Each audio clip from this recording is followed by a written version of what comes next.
So this letter is written by the Apostle Paul around around 50 to 58 AD. तो ये जो Romeo का पुस्तक है, ये एक पत्र है जो प्रेरित पौलुस अ, लिखा है। वो 50 से 90 ईस्वी के समय। So this is what the scholars and the historians have from their thing, we have found that it is around this period it is written. तो लोगों ने जांच किया है और पता किया है कि इस समय में ये लिखा गया था। So this letter is also said to have been written by him at Corinth, place called Corinth. और ये जो पत्र है ये कुरिन्थ नामक एक शहर में लिखा गया। And this is Paul's longest letter. और ये सबसे लंबा पत्र है जो प्रेरित पौलुस ने लिखा। And you'll be surprised to know, as I was, that the original Bible did not have chapters and verses. और आपको आश्चर्य होगा, जैसे मुझे भी आश्चर्य हुआ ये जानकर कि जो बाइबल है वो अध्यायों में बंटा हुआ नहीं था पहले। See, when we write a letter, we don't write chapters and verses. So it is just a plain letter. जैसे हम जब पत्र लिखते हैं तो हम अपने पत्र को अध्यायों में या वचनों में उसको ऐसे विभाजित नहीं करते हैं। So these chapters and all came around the 13th century. ये जो अध्याय है ये जो 13वीं शताब्दी में बनाया गया। Just to make it simpler to read and for that sake, and the verses came around the 15th century. और जो वचन है, अध्यायों के वचन, ये जो है 15वीं शताब्दी में बनाया गया। So verse 1 says, Paul, a bond servant of Christ Jesus. तो पहला वचन ऐसे कहता है, पौलुस की ओर से जो मसीह यीशु का दास है। Bond servant means love slave or a servant or a slave who is doing his work voluntarily without any salary, expecting anything, just because of his love for the master.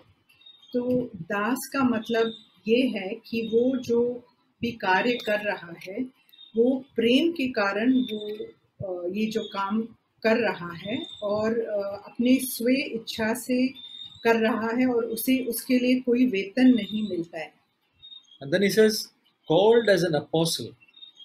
और प्रेरित होने के लिए बुलाया गया। So the word apostle means sent out. तो प्रेरित का मतलब ये है कि जो भेजा गया है, बाहर भेजा गया है। And the apostle is one of the fivefold ministries which the word of God speaks about. और जो प्रेरित है वो उन 5 जो सेवक हैं उनमें से एक है। And set apart for the gospel of God. और परमेश्वर के उस सुसमाचार के लिए पृथक किया गया है। So the meaning of the word gospel is good news. और सुसमाचार का अर्थ यह है कि जो एक शुभ संदेश या अच्छा संदेश। So this is a good news of God. और ये परमेश्वर की ओर से एक शुभ संदेश है। I hope all of us believe the same too, and by our experience that the word of God and the gospel is a good news. और हम सब अपने अनुभव से ये कह सकते हैं कि ये हमारे लिए एक शुभ संदेश बना है। So this good news of the gospel was promised long time back through the prophets in the scriptures. और ये जो Verse 2. दूसरे वचन में कहा है कि ये जो सुसमाचार है या शुभ संदेश है ये नबियों के द्वारा पहले ये पवित्र शास्त्र में इसका प्रतिज्ञा किया गया था। So all through in the Old Testament there are many references about Jesus' coming, and Isaiah speaks about it, and so many other places where the prophets spoke as the Spirit guided them about the good news which is going to come. और पुराने नियम में हम देखते हैं कि कई नबियों ने यीशु मसीह के आने के बारे में लिखा है, जैसे यशाया है, उन्होंने लिखा था अ, अ, नबूवत के रूप में उन्होंने लिखा था कि यीशु मसीह उद्धारकर्ता के रूप में आने वाले हैं। Verse 3, this gospel, good news, is concerning his son, who was born of a descendant of David according to the flesh. अपने पुत्र के विषय में कि जो शरीर के अनुसार दाऊद के वंश से उत्पन्न हुआ। तीसरा वचन। So God promised that he would send a child born of a virgin, and so Jesus was the descendant of David. He was a son of David. As a man, he was a son of David. जो यीशु मसीह थे वो शरीर के अनुसार दाऊद के वंश के थे। And verse 4, who was declared the Son of God with power by the resurrection from the dead, according to the Spirit of holiness, Jesus Christ our Lord. पवित्रता के आत्मा के अनुसार मृतकों में से जी उठने के द्वारा सामर्थ्य के साथ परमेश्वर का पुत्र घोषित हुआ, अर्थात यीशु मसीह हमारा प्रभु। So he was a son of David. As a man, he was a son of David, but he was declared the Son of God because of the resurrection from the dead. वो शरीर के अनुसार दाऊद के वंश में से थे, लेकिन उनके मृतकों में से पुनरुत्थान होने के कारण वो पवित्रता के आत्मा से वो जो है परमेश्वर के पुत्र घोषित हुए। The word of God says, David died and his flesh decayed, but his son, that is a son who came as a man through the lineage of David, he was resurrected.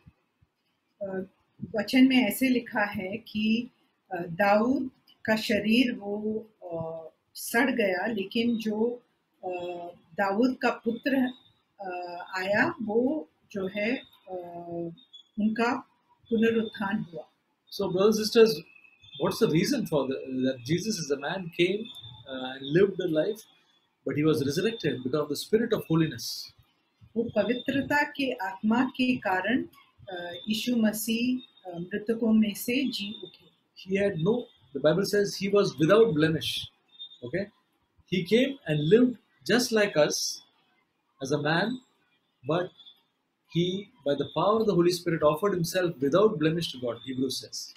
तो वचन में ऐसे कहा गया है कि वो हमारे मनुष्य के रूप में इस दुनिया में आए, लेकिन उनमें कोई भी कलंक नहीं था। वो पवित्र आत्मा के सामर्थ्य के द्वारा उन्होंने एक ऐसा जीवन जिया। There's a very interesting thing I came across in Galatians chapter 4. गलातियों का 4 अध्याय में ऐसे लिखा है, chapter 4 verse 4. 4 अध्याय का 4 वचन। But when the fullness of the time came, God sent forth his son, born of a woman, born under the law. परंतु जब समय पूरा हुआ तो परमेश्वर ने अपने पुत्र को भेजा, जो स्त्री से उत्पन्न हुआ और व्यवस्था के अधीन उत्पन्न हुआ। So Jesus was born of a woman, Mary, and he was born under the law. और यीशु मसीह जो है वो मरियम से उत्पन्न हुआ और वो जो है व्यवस्था के अधीन उत्पन्न हुआ। The very law which Jesus gave to the children of Israel, he came under that law. जो व्यवस्था यीशु मसीह ने इस्राएलियों को दिया, उसी के अधीन वो उत्पन्न हुए। And he fulfilled the law. और उन्होंने उस व्यवस्था को पूरा किया। Not only in letter but in the spirit. सिर्फ अक्षर में ही नहीं, लेकिन अपनी आत्मा में भी उन्होंने उसे पूरा किया। And that's why he is called the captain of our salvation. इसीलिए वो हमारे जो उद्धार के कप्तान बुलाए जाते हैं। Yeah. So death had no power over a person who did not commit sin, because sin, the result of sin was death. The sin leads to death. But when Jesus was having no sin, death could not have power over him. He was raised. He was raised from the dead. पाप के कारण मृत्यु आया इस जगत में, लेकिन जब पाप ही नहीं था तो अ, जो मृत्यु को यीशु मसीह के ऊपर कोई अधिकार नहीं था। Verse 5, through whom we have received grace and apostleship to bring about the obedience of faith among the Gentiles for his name's sake. जिसके द्वारा हमें अनुग्रह और प्रेरिताई मिली कि उसके नाम के लिए सब गैर यहूदियों में विश्वास से आज्ञाकारिता उत्पन्न करें। So God gave him the apostleship and the task to bring about, to preach the gospel and also to lead the people to obedience to the faith. That it is not just having a faith and we don't have any obedience in our life, but this faith that we have received also causes us to obey what the Holy Spirit tells us. तो जो पौलुस को अनुग्रह दिया गया कि वो एक प्रेरित बनकर गैर यहूदियों के बीच में जाए कि वो विश्वास के द्वारा उनमें आज्ञाकारिता लाए, और विश्वास ही नहीं, आज्ञाकारिता भी विश्वास के कारण उत्पन्न होना चाहिए। Verse 6, among whom you also are the called of Jesus जिनमें Christ. तुम भी यीशु मसीह के बुलाए हुओं में से हो। So, छठवां वचन। so, brothers and sisters, we are all called of Jesus Christ. God has given us, Bible says, many are called, but few are chosen. So we are all called. यहाँ लिखा गया है कि हम सबको बुलाया गया है, लेकिन जैसे वचन में लिखा है कि बहुत तुमको बुलाया है, लेकिन कुछ ही चुने गए हैं। I think there's a word which says called, chosen, and faithful.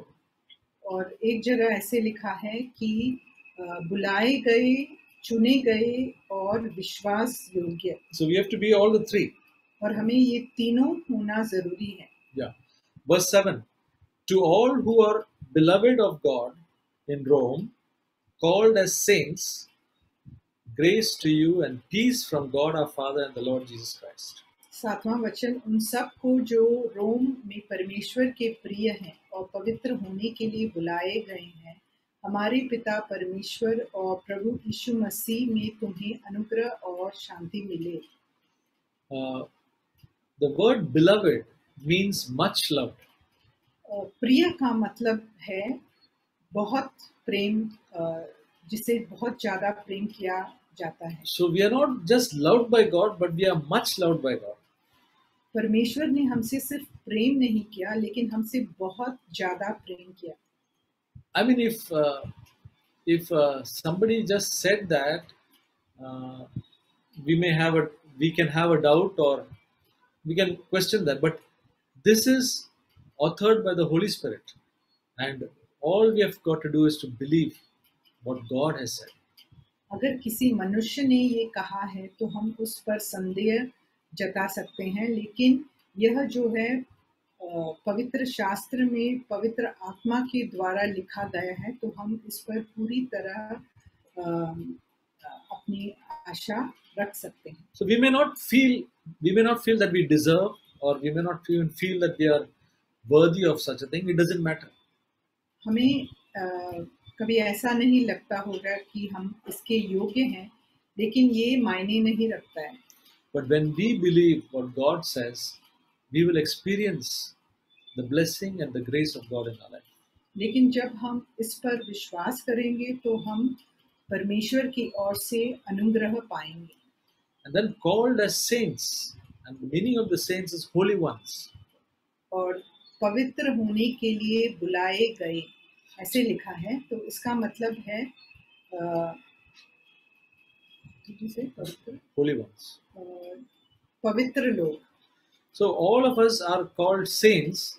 Actually, the Bible calls all of us saints. We think of the saints as, some people who have died, and we say that is a saint. But the Word of God talks about saints as the people who are believers are called saints. संत का यह मतलब नहीं है कि जो बहुत साल पहले जी रहे थे और अभी वो नहीं है इस दुनिया में। वचन में इसका ये मतलब है कि जो विश्वासी हैं और अभी जो जिंदा है, वो उन्हीं को संत कहा जाता है। Then it says, "Grace to you and peace from God our Father and the Lord Jesus Christ." हमारे पिता परमेश्वर और प्रभु यीशु मसीह में तुम्हें अनुग्रह और शांति मिलेगी। Grace. We require these two things. These two things, grace and peace. We require them daily in our life. इन दोनों चीज़ों की ज़रूरत हमें रोज होती है, वो है अनुग्रह और शांति। The grace of God is to help us in our walk with God. जो अनुग्रह है उसका हमारी मदद करने के लिए उसकी आवश्यकता है। In fact, we need the grace of God for not only for our practical matters. We need God's grace. हमारी जो रोज की जो बातें हैं उनमें हमें परमेश्वर का अनुग्रह का जरूरत है। So I'm working in my company. Suppose I'm working in all of us are working in some place, maybe at home, maybe at the companies, or maybe in school, whatever. We are doing some task, and if we think we are overconfident and we think that we are better than others, we may lack grace and we may not be able to do the job well. जैसे हम सब किसी न किसी जगह में काम करने वाले हैं, चाहे वो घर में हो या दफ्तर में हो, और अगर हम अपने आप को दूसरों से बढ़कर सोचते हैं तो हमारे ऊपर से परमेश्वर का अनुग्रह हट जाता है और हम जो भी हमें करना है उसमें हमें कमी पाई जाएगी। Even cooking a dish, like maybe a brother or sister may think of cooking a dish and they're so confident and confident to this, overconfident, and we are proud, and there we don't have the grace of there. Every place we need grace in our life. हर एक परिस्थिति में हमें परमेश्वर की अनुग्रह की ज़रूरत है। जैसे हम कुछ खाना पका रहे हैं तो भी अगर हम अपने आप पर घमंड करने लगेंगे तो प्रभु का जो अनुग्रह है हमसे हट जाएगा। So God gives grace to the humble. तो परमेश्वर जो है जो दीन है उनको अपना अनुग्रह देता है। It says, "Do not fall short of the grace of God." और ऐसे कहा गया वचन में कि हम जो है अनुग्रह से अनुग्रह प्राप्त होने से हम पीछे ना हटे। The second one is peace. The peace is the most wonderful thing that a man can have. और शांति ये एक ऐसी बात है जो मनुष्य के लिए बहुत ही अद्भुत एक संपत्ति है। A man can have everything in life, maybe a very good home, a lot of money and a lot of possessions. But if the peace is not there, everything is useless. हमारे पास सब कुछ जो भी हमें ज़रूरी है वो हो सकता है, जैसे संपत्ति या एक बहुत सुंदर घर, और जो भी हमें ज़रूरत है सब हो सकता है, लेकिन अगर हमारे पास शांति नहीं है तो इसका कोई फायदा नहीं। On the contrary, a person who does not have, maybe a humble person who's who does not have many of these means, the person who has got peace is much richer than a person who has got possessions. जिसके पास बहुत संपत्ति है उससे भी बढ़कर वो व्यक्ति है जिसमें परमेश्वर की शांति है। And this peace is the peace of God, which is not some other peace. When good times come, can come a peace, but the peace of God, which passes all understanding, is peace from God. जो परमेश्वर से मिली हुई शांति वही बहुत एक अद्भुत संपत्ति है। वो और तरह की जो शांति है वो नहीं है, लेकिन परमेश्वर से प्राप्त हुआ शांति। That comes by walking and having fellowship with God. और वो तभी हमें मिलेगा जब हम परमेश्वर के साथ साथ चलेंगे और उनके साथ संगति रखेंगे। And it's a 24/7 thing. That is, a peace of God rests in our heart. और वो 24 घंटे हमें मिलता रहेगा अगर हम परमेश्वर के साथ संगति में रहेंगे। Paul is saying that the grace and peace from God the Father and the Lord Jesus Christ be on you. और पौलुस कहता है जो पिता परमेश्वर से है वो शांति और वो अनुग्रह तुम्हें मिले। So now we have gone from verse 1 to verse 7. Now it's open for all of us. Uh, whatever whatever has encouraged you from these verses, what you have been encouraged personally, you're free to share. Right from all of you, any of you. Yeah, brother. Yeah. Okay, Brother Matthew was taking us verse by verse. That was quite encouraging. भाई Matthew हमें वचन और वचन के साथ साथ बता रहे थे और वह बहुत ही हमारे लिए प्रोत्साहन वाली बात है. So the second verse says that the gospel he promised beforehand through his prophets in the holy scriptures. और रोमियो के पहले अध्याय का दूसरा वचन कहता है कि जिसकी उसने पहले ही से अपने भविष्यद्वक्ताओं के द्वारा पवित्र शास्त्र में बताया था. See, this gospel is not a new gospel. This is already there in the Old Covenant, Old Testament. तो यह जो सुसमाचार है ये कोई नया समाचार नहीं है. इसके विषय में हमें पुराने नियम में भी बताया गया है. It was hidden. The principles of the new covenant was hidden in the Old Covenant, which God is revealing now. मगर जो ये नए वाचा के जो संदेश है वे पुराने नियम में है, परंतु वे छुपे हुए थे जो अभी परमेश्वर हमें उजागर कर रहे हैं. So we should not think that this is something which Paul has cooked up, to give us. तो हमें ऐसा नहीं सोचना चाहिए कि यह ऐसे कोई बात है जो प्रेरित पौलुस ने हमें बताई है सिर्फ. Okay, so the seventh verse, it says, this is being spoken to the church in Rome also. This gospel is for the church in Rome. तो दूसरा वचन कहता है कि यह जो वचन है, seventh verse 7. ओके. तो ये जो सातवां वचन कहता है कि ये जो वचन है ये रोम की कलीसिया को बताया गया है. So this gospel is not something for a new people, but it is actually for the people who are in the church, who are growing in the church. तो ये जो सुसमाचार है यह सिर्फ नए विश्वासियों के लिए नहीं है, ये उन विश्वासियों के लिए भी है जो कलीसिया में हैं और जो आत्मिक रीति से बढ़ रहे हैं. So I want to say, it's the reason why, how important it is for us to learn the teachings of the apostles. तो मैं ये बताना चाहता हूँ कि कितना जरूरी है कि हम ये सारी जो सीखें हमें प्रेरितों ने बोली है उनको हम सीखें. So there's a verse in Romans 6:17 and 18. Romans 6:17 and 18, which says that, but thanks be to God that though you used to be slaves to sin, you have come to obey from your heart the pattern of teaching that has now claimed your allegiance. That's the 17th verse, Romans 6:17. तो Romeo के 6वें अध्याय के 17वां और 18वां वचन में आपको बोलूंगा, परंतु परमेश्वर का धन्यवाद हो कि तुम जो पाप के दास थे तो भी मन से उस उपदेश को मानने वाले हो गए जिसके सांचे में ढाले गए थे. And the 18th verse is, you have been set free from sin and have become slaves to righteousness. और 18वां वचन है, और पाप से छुड़ाए जाकर धर्म के दास हो गए.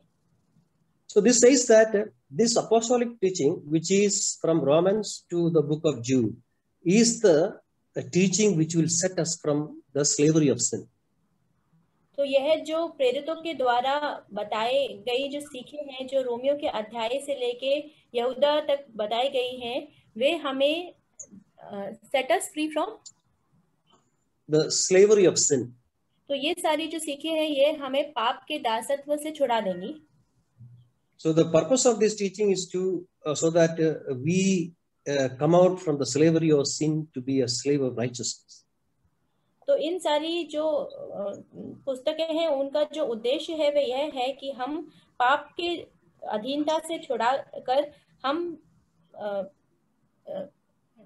the later part, the slavery of righteousness, from slavery of sin to slavery of righteousness. हम पाप के दासत्व से छुड़ा कर जो धार्मिकता है उसकी अधीनता में आ जाए. Okay, when Jesus taught, in the teachings of the New Covenant in Matthew 5, 6, and 7, we can see that it looks almost impossible for us to obey it. तो जब हमने देखा कि मत्ती के सुसमाचार के 5वें, 6वें और 7वें अध्याय में जो यीशु मसीह ने जो हमें बातें सिखाई हैं, उन बातों को अगर हम ध्यान से देखें तो वो हमारे लिए असंभव के समान है। If your right hand offend you, pluck it out and throw it away. Love your neighbor as Christ loved you. All these things looks very impossible for us to obey. तो वहां पर ऐसे लिखा है कि अगर आपके दाहिनी आंख के वजह से आप पाप में पड़ रहे हैं तो अच्छा होगा कि आप उसको निकाल कर फेंक दें, और अगर दाहिने हाथ के वजह से आप किसी पाप में पड़ रहे हैं तो उसको आप काट दें। तो ये सारी जो बातें हैं ये हमारे लिए असंभव है मानने के लिए, But it is given to us to obey. We have no परंतु excuse. We have to obey it. तो ये जो बातें हैं हमें दी गई हैं मानने के लिए, और ये हमें यीशु मसीह के द्वारा दी गई हैं। How we obey is when we understand these teachings and believe it. तो हम कैसे इन बातों को अनुकरण में ला सकते हैं? जब हम इन बातों को समझें, उसके बाद ही हम इनको अपने व्यवहारिकता में ला सकते हैं। That's why it's very important for us to understand the apostolic teaching, which is, as we read in Romans 6, the pattern of teaching which is laid down by the apostles of Christ. तो इसीलिए ये हमारे लिए बहुत ही जरूरी है कि हम इन प्रेरितों के द्वारा बताई गई बातों को सीखें और समझें, जैसे कि रोमियो के 6वें अध्याय में लिखा है कि हम इनके सांचे में ढल जाएं। So this will help us to obey seemingly impossible requirements of the new covenant. तो ये सीखने के द्वारा हम इन बातों को अपने जीवन में लाने के लिए संभव हो जाएगा अगर हम इन बातों को सीख लेंगे तो। So I would exhort everyone to read when we come for this study. Make sure that we read the portion, and also make sure that as this Bible study progresses, we read it and study it and meditate on it, spend time with it, so that God can speak to us, and so that we will be rooted and grounded on this teaching, which will deliver us from the power of sin.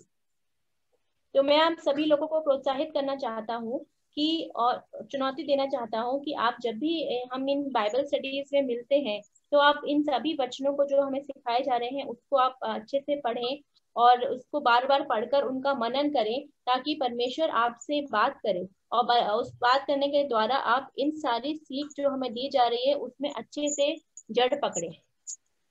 And also, Brother Zach has got a full study of the Bible and verse by verse study of the New Testament. That's also a very good way to parallelly study this as we progress on this.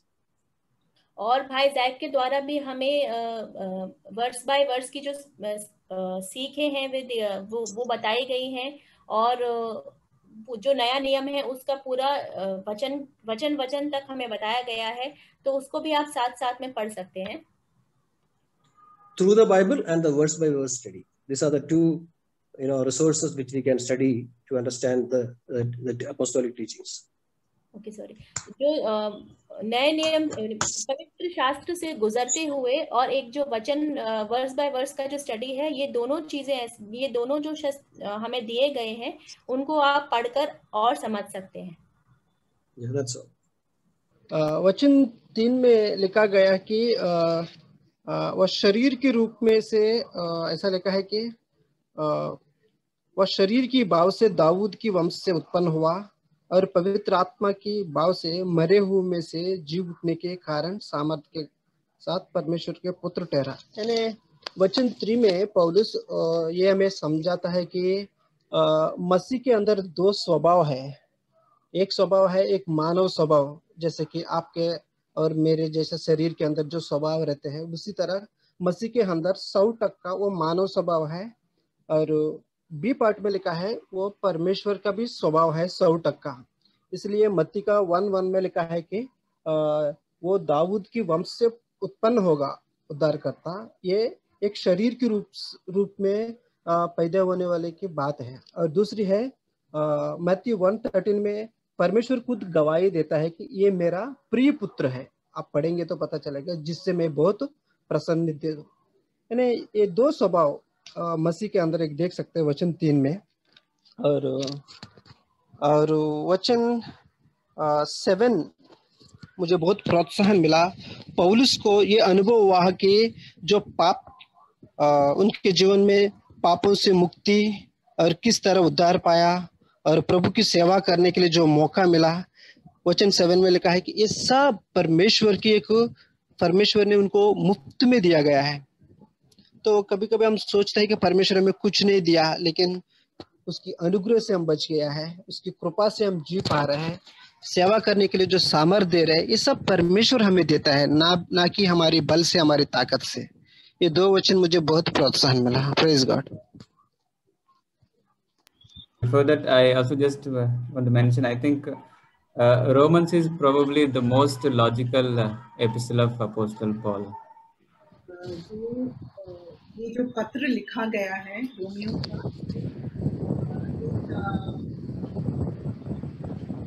Logical मतलब जो सोच विचार करके लिखा गया एक पुस्तक है। Yes. So yeah, it's also one of the difficult books to understand. ये बहुत ही कठिन एक पुस्तक है समझने के लिए। But Paul writes this in a very logical and in a very constructive way. और लेकिन जो अध्ययन पौलुस ने किया है, जो बताया है इसमें, उन्होंने बहुत ही सोच समझकर इसके बारे में बताया है। So I think the today's Bible portion, like from 1 to 17, are just a kind of introduction to this episode, introduction to Paul, and also introduction to the episode. यहाँ जो पहले वचन से 17वें वचन तक आज हम अध्ययन कर रहे हैं, ये एक इंट्रोडक्शन के रूप में है। Yeah, but from verse 18 onwards, he logically constructs the reason for sin in the world. और फिर हम 18 वचन से देखते हैं कि पाप इस दुनिया में आने का कारण क्या है, उसके बारे में वो बताते हैं हमें। Because so this epistle was written to the church in Romans, and Romans was the capital of the Roman emperor. क्योंकि ये जो पत्र है वो रोमियों के लिए लिखा गया, और जो रोम में रहते थे, और रोम जो था वो रोमन जो राजा था उसका शहर था। Yeah, the capital city of Romans, and Roman being the heathen city, it was a prominent Greek city, and there was so much of idol worship and all sorts of sinful culture was there. और यहाँ बहुत ज़्यादा जो है मूर्ति पूजा और बहुत ज़्यादा पाप बहुत फैला हुआ था इस शहर में। And the reason is mentioned in verse 23 of the same. The reason for so much of sin in the world is because man has exchanged the glory of incorruptible God with the image of the corruptible, like birds, animals, etc.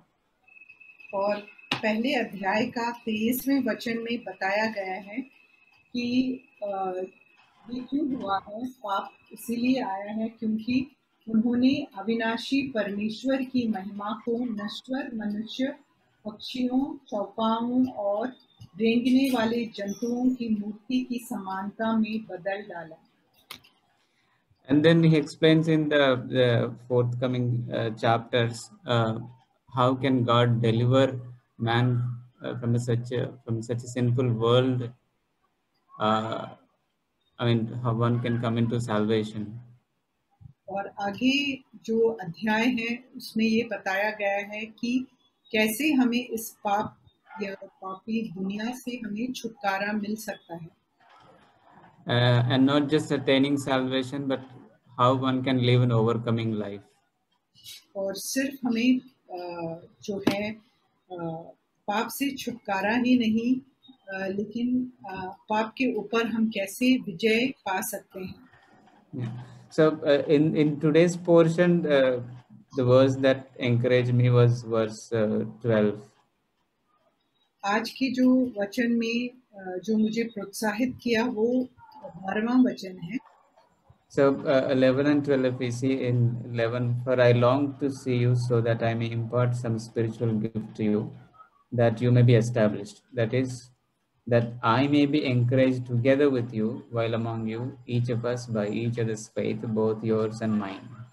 और 11वां और 12वां वचन, क्योंकि मैं तुमसे मिलने की लालसा करता हूँ जिससे कि तुम्हें कुछ आत्मिक वरदान दे सकूं कि तुम दृढ़ हो जाओ, अर्थात जब मैं तुम्हारे मध्य हूँ तो हम आपस में एक दूसरे के विश्वास से प्रोत्साहित किए जाएं. So I believe that's an important function of the local church. जो एक स्थानीय जो कलीसिया है उसका एक बहुत ही महत्वपूर्ण भाग है. So where each one can encourage each other. जहाँ हर एक व्यक्ति एक दूसरे को प्रोत्साहन दे सकता है. Yeah. So the mighty the Apostle Paul himself was longing to visit the brothers or the church at Rome so that he would also be encouraged by their faith. हम देखते हैं कि जो प्रेरित पौलुस भी चाहते थे कि वो इन विश्वासियों के साथ मिले ताकि वो उनके विश्वास से प्रोत्साहन पाएं. So I believe that is one reason why we often meet, not just on Sundays but also during weekdays. So the primary reason to meet so often is to encourage one another. तो मैं विश्वास करता हूँ कि हमारे एक दूसरे के साथ ऐसे हर रविवार को मिलना और हफ्ते में हम मिलते हैं, ये इसी कारण है कि हम एक दूसरे को प्रोत्साहन दें. Yeah, I praise God for this wonderful opportunity. मैं परमेश्वर का स्तुति करता हूँ इस Amen.